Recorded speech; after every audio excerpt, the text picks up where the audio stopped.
Welcome to the Billionaire Lifestyle Podcast with your host, Emmett Muckles. Please visit iTunes, Stitcher, or emmettmuckles.com to listen to all the episodes for free. Ladies and gentlemen, welcome to the Billionaire Lifestyle Podcast. I am your host. Of course you know I'm your host. Who else would be the host? But you can find the podcast on iTunes. You can find it on Stitcher. You can find it everywhere on Google now. Thanks to you guys. I want to thank Swaziland. I want to thank France. Particularly, I want to thank Malaysia and California in the United States for supporting the podcast and downloading. Thank you guys. Please go to the blog, which is emmettmuckles.com. Leave us a comment, even if you don't like it. Any feedback is better than no feedback. Leave us some ratings on iTunes so that we can continue to provide this content for you from the inspiration that you deliver to the hearts of the Billionaire Lifestyle staff. Today, my guest is Efke Butt, and she has a system for you. She has information for you, and it is all located at www.tummocoaching.com. That's TUMMO-coaching.com. Welcome, Efke. Thank you. I'm happy to be here. Oh, you sound so wonderful. Your voice sounds so silky. Thank you. You know, the first thing I'm going to ask you, I treat people like you're my family, like I've known you and loved you all my life, which is true, actually. It's just this human body experience limits us in our perception. But having said that, let's go back to the beginning. I need to find out your journey because that is what makes us who we are, our choices and our journey. So how did you begin? What drove you to the point where you are today? That's a story, yes.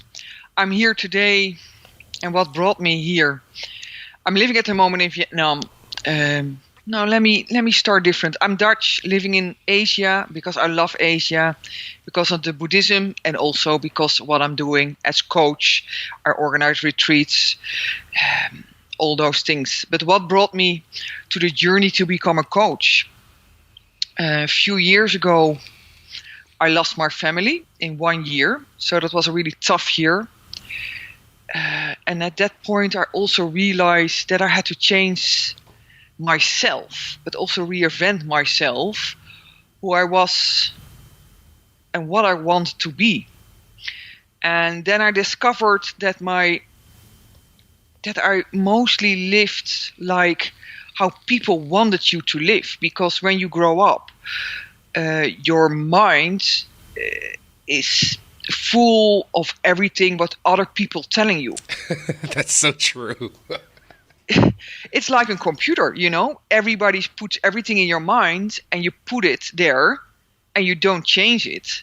And then something has to happen in your life, and then you're thinking like, hey, what do I do? Is this really me? And so I had to give my mind an update, like I do every year my computer. I was like, hey, but now it's my time to give my box in my head an update so I can live the life that I love and that I really want. That's pretty awesome. And I needed to because I didn't have anybody anymore. If there was something happening, of course you have always friends to lean on, but family and friends are a little bit different sometimes. So I needed to. I had to change. I had to change my life. And also because everybody passed away, then you're going to think like, I am happy? And then I was saying, no, do I really do what I love and love what I do? And at that time I had to say no. What were you doing at the time? What was your occupation? I was HR director. Oh. In Europe. Oh. So I did a little bit what I'm doing now. And then I found out that the coaching part, the training part, to help people, that was really my passion. and not being the hamburger in the sandwich between the board and the people. That's a good one. Yeah, and I felt that I was like, no, that's not making me happy. And then I looked back to my entire life, and then I was realizing about the story about Rosa Parks in a bus that grabbed me, or the people in Ethiopia in the 80s, that those things were grabbing me, and that I wanted to do something for them. And then I was thinking, okay, but then I have to find my fuel, my passion. And that I did. So with that, when you say your family, did you have a spouse at the time, or? No, my sister left 3 kids. Oh, so how old are the children? How old were your sister's children? At that time, 7, 11, and 12 years old. So did you assume responsibility for those children, or was that relegated to someone else? My brother-in-law, but I had some deep bond with the kids. Mm-hmm. And a woman is mostly a little bit different than a man in those things. And so they really lean on me. And also at that time, I was like, I have to show the kids that, life is not stopping here. And even when things are very hard in life, then we have to deal with it. So instead of the event is controlling our lives, we have to make sure that we control the events. And that I also realized that I had to work on myself to get rid of my box in my head, to be there and to show the kids to live their lives, even if we have sometimes hard events in our lives. You're so true. And the world is getting smaller every day.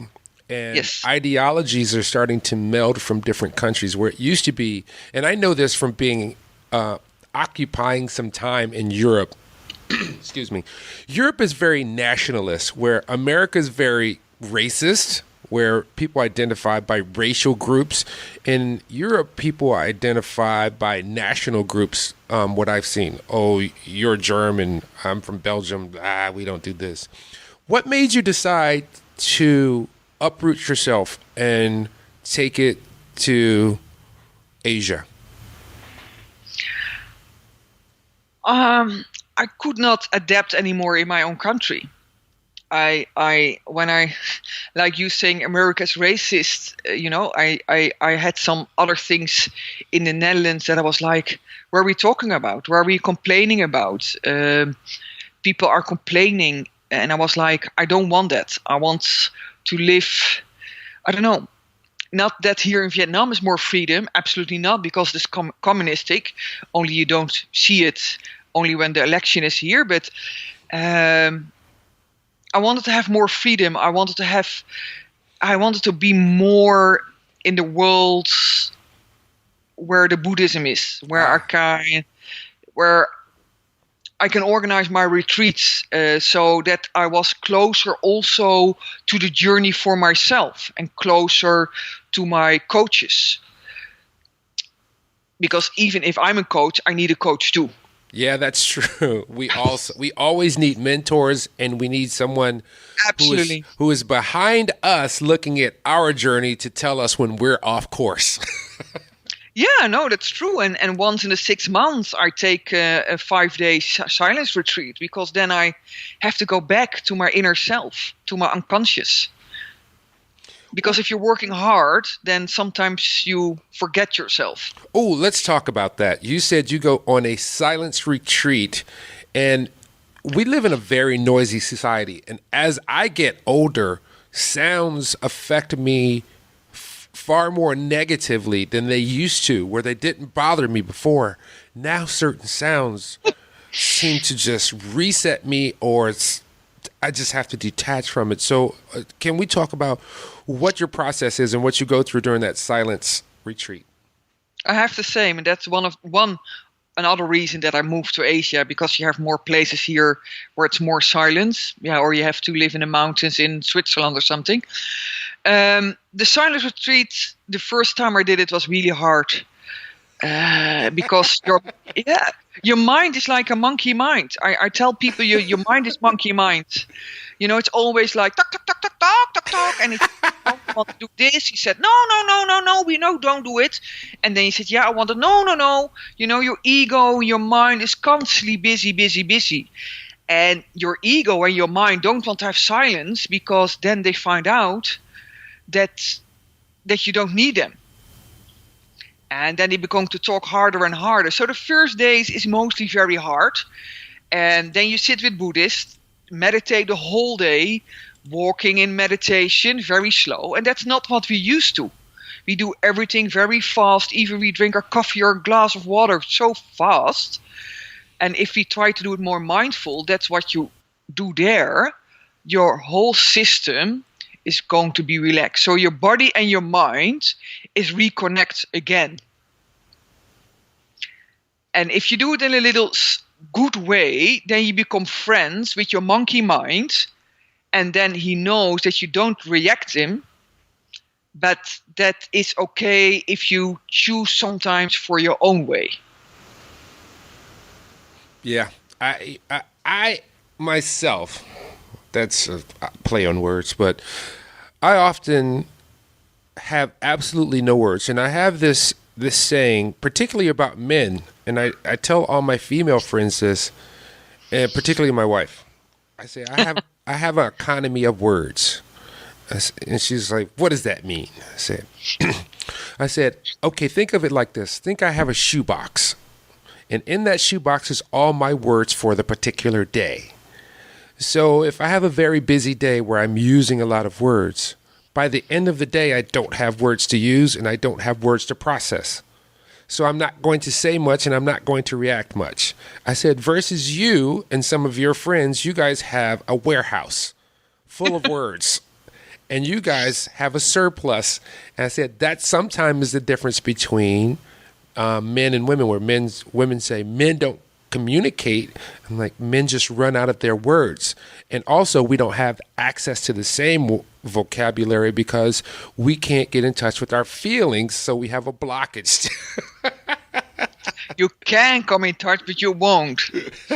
You can everything in life if you want. It's true, but let's go back to what you were talking about. You said many of us are the influences that manifested throughout our childhood, or all the things that we were influenced, and particularly when it comes to male culture, because we've been in such a patriarchal society where men have been, the super top of the food chain, particularly a certain sect of men.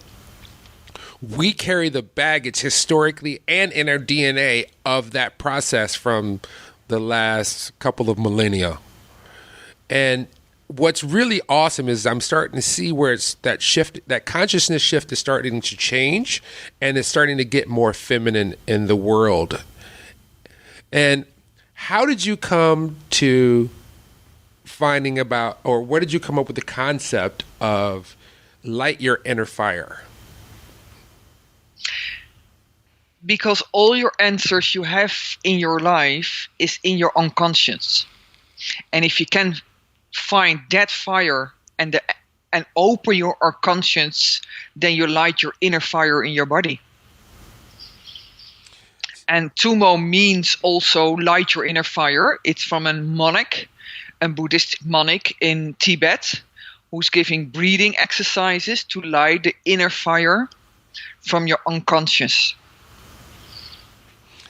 And I see that you have customers, I don't even want to say customers, clients, people that you work with from all over the world. So how do you work with people and introduce them? What's the first steps of, give me just the basics of introducing, first of all, getting them out of their consciousness and moving them to a deeper consciousness?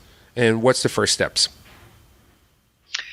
First steps is always that I ask somebody, what is your purpose here in life? What is your goal? Why do you become here at this world? What do you want to achieve? And those questions are mostly, a lot of people don't think about it. And it's simple questions, because your communication in life, even to yourself, is very, very important. And if you don't know why you're here on this earth, then it is very difficult to find the bugs that we have to resolve to be the best version of yourself. And then the next steps is to see, okay, and where are your bugs, or what is keeping you from doing that in the world what you really want. So I also do some visualization exercises with them. And one of them is close your eyes and think of everything you want. So don't think, yeah, but I have kids, so I cannot do it, or I have no money, or my father would say, no, you have all the money and everything is possible. And what do you feel? Where is the passion? What do you feel? Smell it where you are. And mostly then at that time, a lot of things are coming up that people say, yeah, this is what I'm dreaming all the time. So then we have to find why you're not doing that. And why are you shy? Because you have to step out of your comfort zone. So we have to see how you can step out of the comfort zone, or why things are holding you back. Yeah. And that's, again, how are you programmed in your mind? That's it. So I was looking at your blog, and ladies and gentlemen, please go to the website, which is tummo-coaching.com. So she has a great deal of information for you and some giveaways for you on the website. And what you just said clearly aligns with the billionaire lifestyle, because most people really don't understand that we are spiritual beings having a physical experience, but at the root of that, we are these physical subconscious beings that are just kind of navigating and learning this whole new experience. And with that, from that inner being, you can visualize where you want to go. And you are correct when you say most people have no clue what they literally want. They live life by accident or by non-intention. So when you, how do you evaluate someone if they're ready for this type of coaching? My first session is mostly in 50 to 20 minutes coaching or conversation. And I have 9 to 10 questions that I really ask people. And from there, I can decide if you're really ready or not. Some people say, I'm ready, I want. But then, in a few questions, if they're really ready. Because I cannot work, and it's maybe hard to say, but I cannot work with people who don't want. You have to go for it, and you have to work on it. Otherwise, it's not possible. If you really want to change your life and really become the happiest person in life, you have to work on it. You have to work on to give your mind an update. Nothing is coming to you for nothing. You have to work. All those millionaires and billionaires had to work to get the money. So if you want to change your bucks, you have to work. So when you began your journey, I want to digress back to you again, because this is really important. When you start noticing that I am not where I am required to be the total person that I was born on earth to be, what was the time span between your eye-opening experience to your saying to yourself, okay, I'm really on the road and I'm really making progress for myself? I realized it, I think, 1.5 years before, when my family got sick and passed away. I knew that I had to change. But for me, that was not the time to do it, because I was like, I cannot complain now about myself. I have to be there for my family. When they passed away, I took the plug out my work for 3 or 4 months. And then I said, okay, now it's my time to really give myself an update. Because in the time that I knew that I had to change. I knew that I had some blocks that keep me from doing that what I really wanted. I had a good business, but I could do more. But I had my blocks. And then everybody passed away, and I don't know, I lost my mind, and I wanted to show the world that even if I had a hard time, I can do it. I'm the strong business lady. I can do it. And then I lost even my money, and at that time I had to think, and I was really like, even thinking that you have to change, and that you have some bugs, will not do it.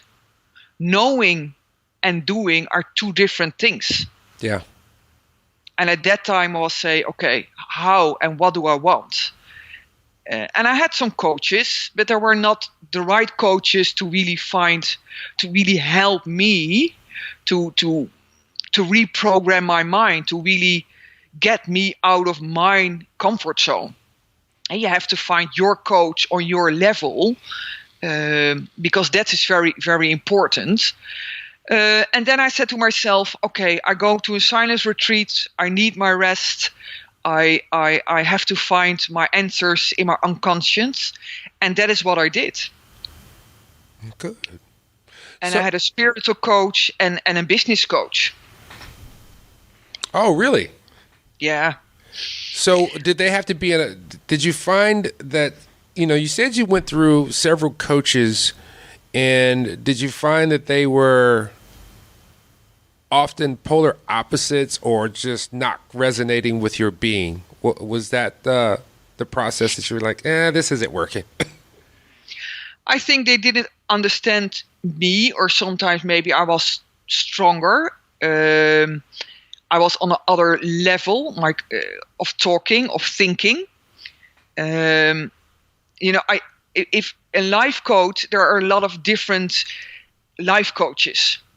And if you run a business and you come with a life coach who didn't do it or whatsoever, they cannot talk on a certain level. That was what I experienced. You said something so important, because I run into this myself, and I'm an information junkie. There's two things that I love that resonate with me, or actually three. One is learning. I am a freak for learning something new that resonates with me, and it could be very different, where I could look at a subject and not care about it today. Next week, I'm fascinated by it. So I like what I like when I like it. B, when I want to learn something, there's so much information on the internet now that you don't know the crap from the gold. And what you said is so important. There's so many people promoting things, but they haven't lived their life.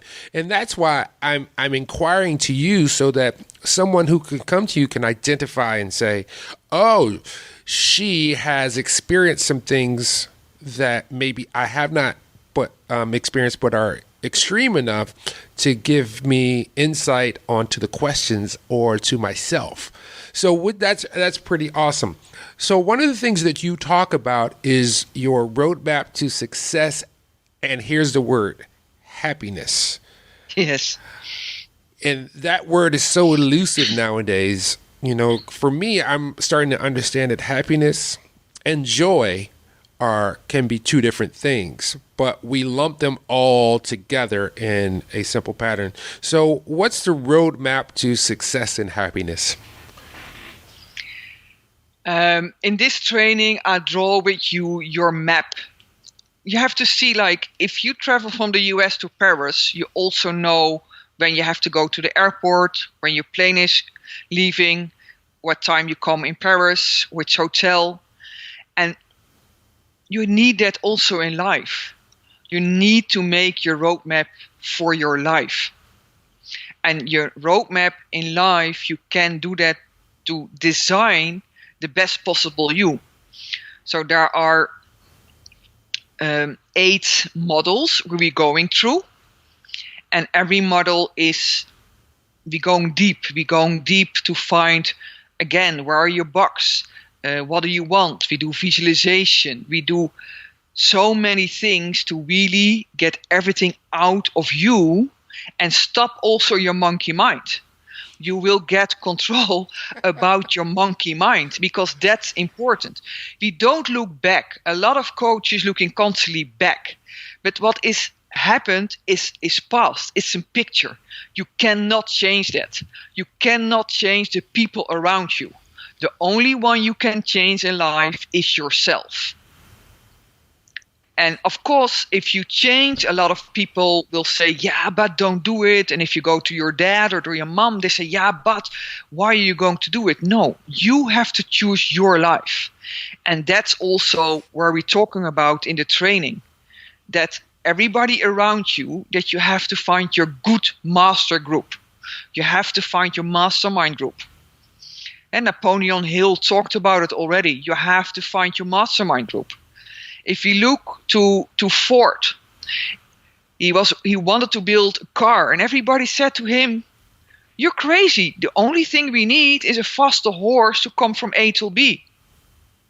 And if he was listening to everybody, we don't have a car at this time. But he knew what he wanted, and he was determined. And that's why we have a car right now. That's why we drive in those cars. Yeah. And a lot of people said no.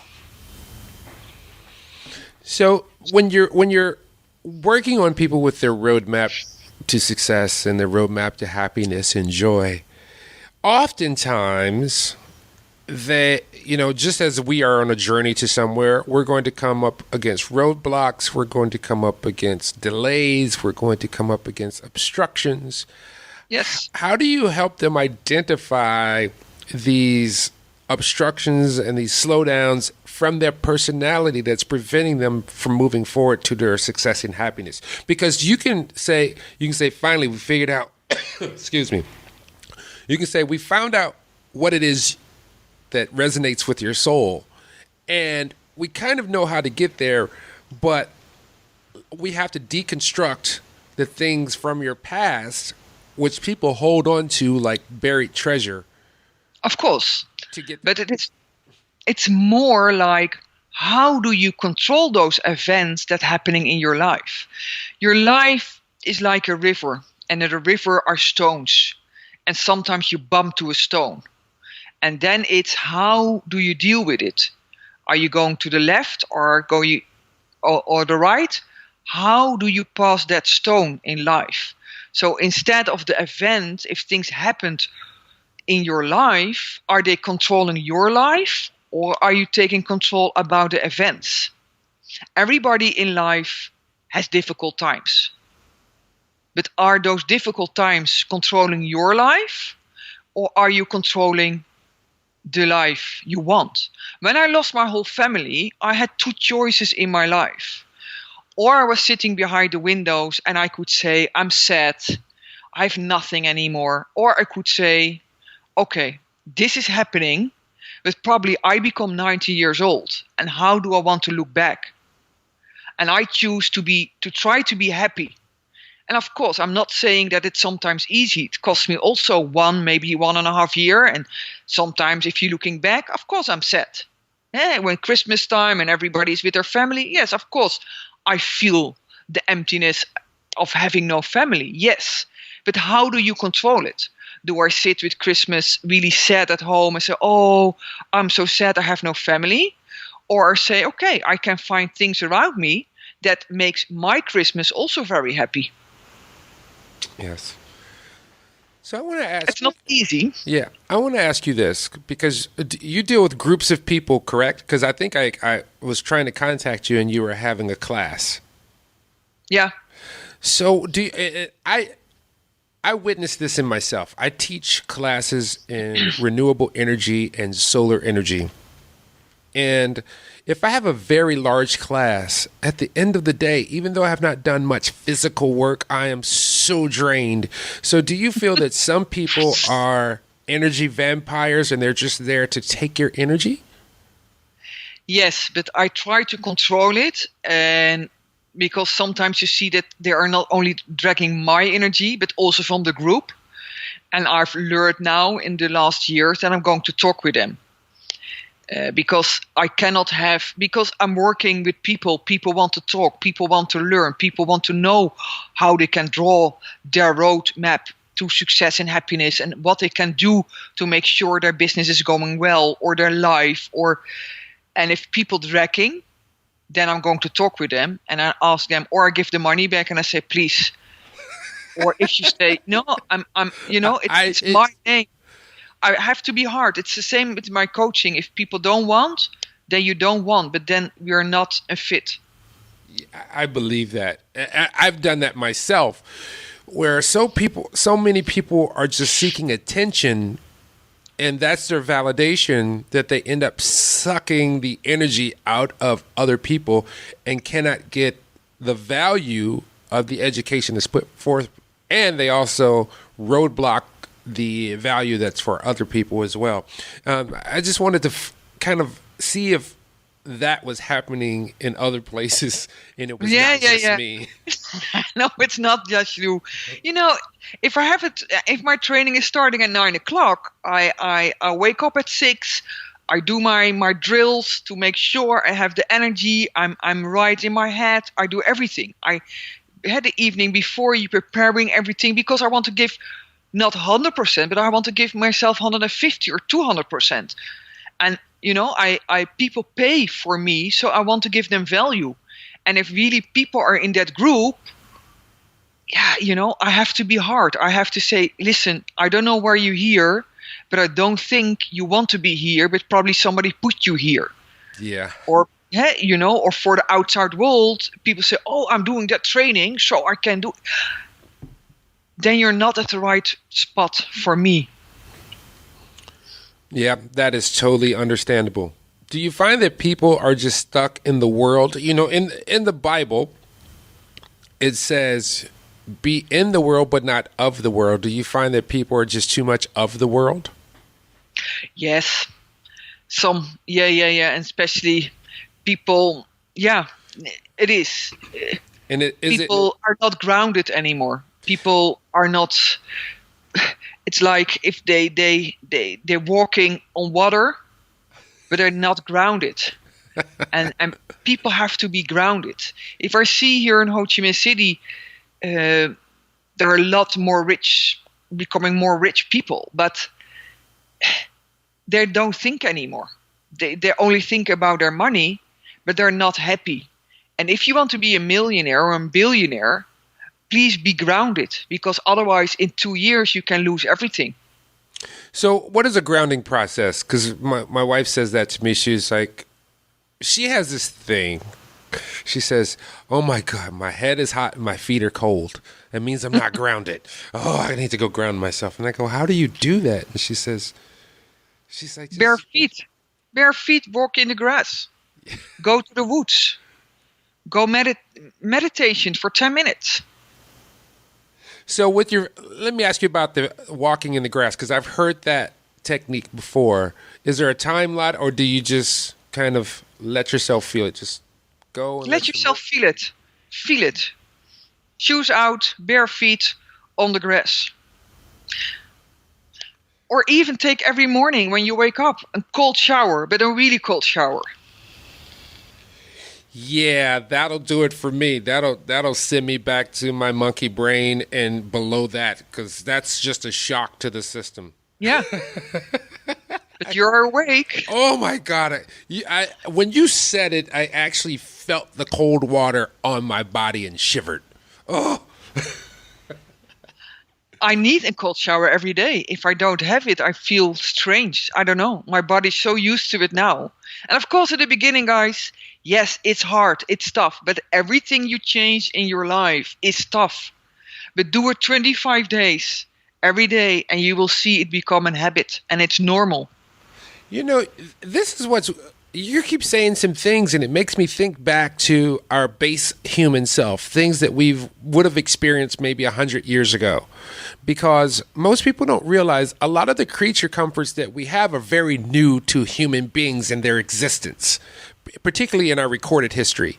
For instance, if you go back 100 years, it was very rare that everyone got to take their own warm bath or warm shower or used warm water or had heat that was 24 hours a day or ice for beverages and things like that. So when you say take a cold shower, that seems like it's resetting our base human function to a time that's past that we've seemed to forgot. So True. that was pretty awesome. Let me ask you this.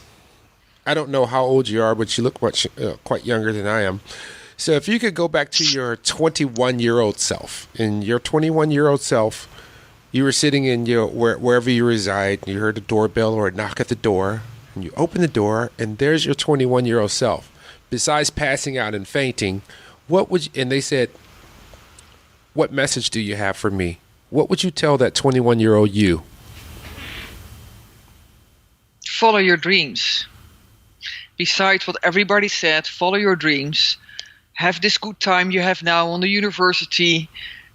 Enjoy your parties. Do everything you want. But also follow your dreams. And when I was 21, I did in some point, and at some point not. You come from your high school, you have to choose your university. You have to do something, and you are young, 70, 80 years old. Mostly people don't know what they have to choose. So you do something because the head of the high school is saying, "Oh, no, you are good in this." And your parents say, "No, I think you can do that." So that's why you go to the university and you do it for 4 or 5 years. And then you start working. And that's okay because you're young. But in those 4 years or 5 years you are in the high school, also figure out what really your passion is. What is your fuel? Hey, you give your car or your motorbike, you give fuel because he has to drive. But passion is your fuel. And that's so, so important. You have to do what you love and do what you love. And then you will see that you're doing the things much and much more easier in life than you probably do now. So with that, when you talk about people who are younger, when they're 18, 19, 20, and in some countries it's far younger than that they get out into the world. For instance, Austria, by the time you're 15, you're pretty much done with your primary school. And then you have to choose a path that you want to go.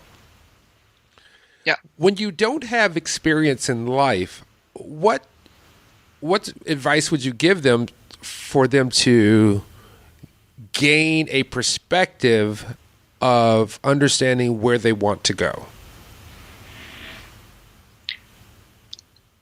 Every day, listen. Every day, close your eyes for 10 minutes.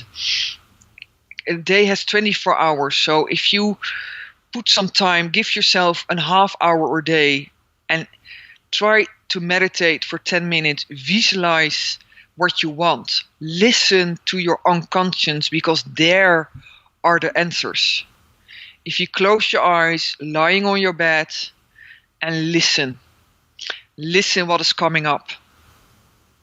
Because again, in your unconscious, there are the answers. And do what you're dreaming about. Do what you love. Feel. If you're doing things, feel what your body is telling you. Are you waking up? Do you feel some passion? Or is your body getting tired? If your body's getting tired, stop. You're young, so you can stop everything you do what is not making you happy. You have not a family, you have not a house, nothing. So stop doing what's making you unhappy, or if your body's getting tired, stop with it. But listen to your body. Close your eyes and listen to it. What did you do when you was 12 years old? What made you happy? What made you smile? What are you dreaming about? Good information. Yeah, and every night when you're going to sleep, I hope everybody's saying, what I'm thankful for today. And that can be small things. I was happy for my beautiful dinner my mother made, or that cup of coffee that I bought. And then you will see you become grateful in life. And if you be grateful for the small things, things will happening. And excuses like I have no money is not an excuse. Because being rich, it's not only about money. Being rich is also about yourself. If you are rich from yourself, then you can achieve those billions. Awesome. So how can everyone reach you? How can they experience Eefke and Tumo teaching? I get that wrong. Don't worry. It's early morning here. My brain is still trying to connect with my mouth and my listening and everything else. It's okay. They can reach me. Go to my website. You mentioned already a few times, tumocoaching.com, and you can make an appointment there with me for coaching. Or if you want to have group trainings on the roadmap, I travel all around the world, so everything is possible. And we do a lot online. Very good, very good. Do you have a YouTube? What other methods do you have for people to Facebook. And I have Facebook, also Tumo Coaching. In 2 weeks, I'm starting a challenge on Facebook. So if you connect with me on my private Facebook, Eefke Bot, B-O-D-T, or my business Facebook, Tumo Coaching, then you know everything about it. And my blogs. Read my blogs. Yeah, your blogs are interesting. I want to talk about that. We are getting toward the end, but you just got so much interesting information. Your blog posts are really simple, and they're really informative, but they reinforce all the actions and things that we were talking about here. For instance, focus. Why is it so important for learning and success? Because a lot of people stop learning, particularly adults. They come up with a formulation, and then from there, they stay in that spot. And this is one thing that is really important to me. Our times are changing, particularly with technology, much faster than the human can learn and acclimate to it. And for you to stay relatively current or know what's bad or good, you have to know what's before you. And a lot of people stop learning. The other is let go of your past and move ahead in life. These are some awesome posts that you guys can witness for yourself at tumocoaching.com. And you also talk about the opposite end, what you can learn from those go-getter people, because for some odd reason, there's two mindsets. There's a mindset that people with money or who have riches are not nice people or evil people. And I was having this conversation the other day with someone here. I said, most Americans are in the 1% globally financially because you live in, and when you tell that to people, they look at you like you're crazy. But there's a lot of if you want to be wealthy, look to people around you who are wealthy and look how they did it. Go into it. If you want to be happy, look up what's happiness and go into it, and not only saying I want to be happy, because dreaming will not do the job. You have to take action. So if you think like, hey, Branson become rich, but how did he do it? Dig into him, and then see how he did it. Very good. Well, what do you have? One last thing for the Billionaire Lifestyle audience before we conclude this interview. Don't let events happen or control your life. And don't find excuses that don't exist. You can always find excuses, but that will not help you. Because if you have family and you say, I cannot change because I have kids to raise, you once choose to having those kids. And you can change even if you have your kids. But it is an excuse to not want to change. Or saying, I have no money, that's also not an excuse, because all the rich people started with no money and did it. Very good. It's all about mindset. Very good. Get control about your mindset. Very good. Well, Evka, it's been great having you on the Billionaire Lifestyle Podcast. Please don't be a stranger. Every time you have something that your inner soul has created and you want to talk about it, I am here for you. Just let me know what time and give me the correct time zone, because we went back. I do this with everyone who is outside the United States and trying to calculate the time, and you have to be really exact when you say, I am going to meet you at this particular time of your time. So then, because we have time zone changes. Do you have time zone changes there? No, we don't. Yeah. So here in Europe, yes. Here in Asia, no. But in the US, it's sometimes also difficult, because in one state it's 12 hours and in the other it's 11 hours. So sometimes I'm like, what time is it there? And I have to look up, like, Google time New York. Oh no, time San Francisco. And I'm like, oh, but okay. I manage always. So that will be good. No, and if you have something, Emmett, call me. And if it's a subject that I can talk about, then we can do it. Very good. Thank you so much. Yes, you too, Emmett, and have a nice day. All right. This has been the Billionaire Lifestyle Podcast. Please visit us on Stitcher. Leave a comment, add some stars so that we can continue to provide the content. Because here's one thing. When you give of yourself to others, if the others don't respond, then you think it's for naught. But I have analytics, so I know you guys are listening, and I know you're listening quite well. So thank you so much. This is my gratitude for you. I am so appreciative of the fact that you're absorbing this information, that you're sharing this information. And part of it is, for me to move forward, I need to know that the direction is proper for you and fruitful for you. With that, remember, look in the mirror. There's two eyes that are looking back at you. Those eyes are so unique. They're their own galaxy. As a matter of fact, if you look at your irises, they actually look like nebula and galaxies. So know that you are so special in the omniverse. Remember, love those eyes first, because if you love those eyes and everything attached to it, then the love from the outside world will permeate your world. With that, go live the billionaire lifestyle. This is Emmett Muckles. Peace.